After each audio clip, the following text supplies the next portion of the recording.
అన్నాడీఎంకేలో మరోసారి అంతర్గత కలహాలు బయటపడ్డాయి. సీనియర్ నేత మాజీ మంత్రి ఎస్ సెమ్మలై రాజీనామా చేశారు. మనోవేదంతో పార్టీ వీడుతున్నట్లు ఆయన లేఖ రాశారు. పార్టీలో ఇటీవల పరిణామాలతో రాజీనామా చేస్తున్నట్లు సెమ్మలై తెలిపారు.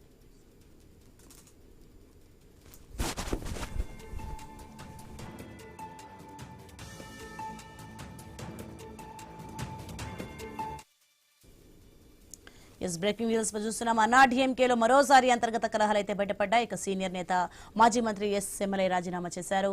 మనోవేదంతో పార్టీ విడుతున్నట్లు ఆయన లేఖ కూడా రాశారు. ఇక పార్టీలో అయితే ఇటీవల పరిణామాలతో రాజీనామా చేసినట్లు సెమ్మలై తెలిపారు.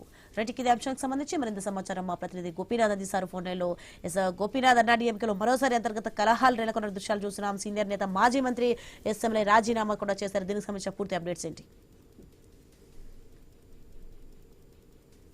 ప్రభుత్వం మారిన నేపథ్యంలో టీవీకే పార్టీ అధికారంలోకి వచ్చిన నేపథ్యంలో అప్పటి నుంచి కూడా అన్నాడీఎంకేలో చీలికలు మొదలయ్యాయి.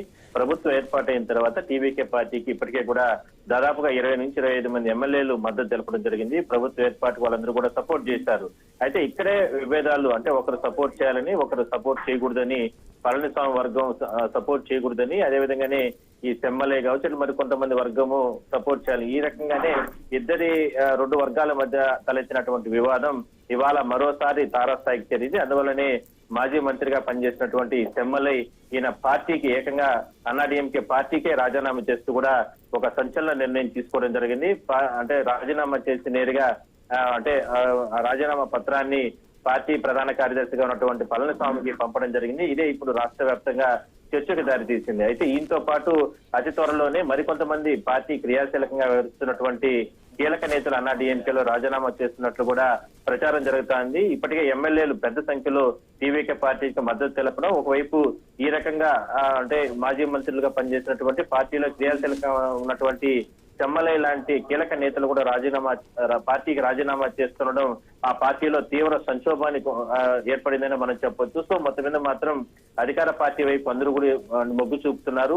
ఇప్పటి వరకు కూడా అంటే గతంలో ప్రతిపక్ష పాత్ర పోషించినప్పటికీ కూడా పళనిస్వామి చేతగానితనం, పళనిస్వామి అసమర్థత కారణంగానే అన్నాడీఎంకే పార్టీ ఇప్పుడు అధికారంలోకి రాలేకుండా పోయింది. భవిష్యత్తులో కూడా వచ్చే అవకాశం లేదు. పూర్తిగా కూడా అన్నాడీఎంకే పార్టీ చెతికిల పడిపోయే పరిస్థితులు కొనసాగుతున్న నేపథ్యంలోనే వాళ్ళ దారులు మేము చూసుకుంటున్నామంటూ కూడా అంటే ఏదైతే ఇప్పటికే సెమ్మలై ప్రకటన చేయడం జరిగింది. సో మొత్తం మీద మాజీ మంత్రి చాలా అన్నాడీఎంకేలో పార్టీలో క్రియాశీలకంగా ఉన్నటువంటి సెమ్మలై ఈ రకంగా ఒక్కసారిగా రాజీనామా చేయడంతోనే అంటే కల తెచ్చింది. తీవ్రంగా అసహనంతోనే, ఆవేదనతోనే ఈ రకంగా రాజీనామా చేస్తున్నట్టు కూడా ఆయన లేఖలో కూడా చాలా స్పష్టంగా పేర్కొనడం జరిగింది. ఇది రాష్ట్ర వ్యాప్తంగా అన్నాడీఎంకేలో ఒక చర్చకి దారితీస్తుంది. భవిష్యత్తులో ఈయన బాటలో మరింత మంది రాజీనామా చేస్తారనేటువంటి చర్చ మాత్రం బలంగా కొనసాగుతుంది.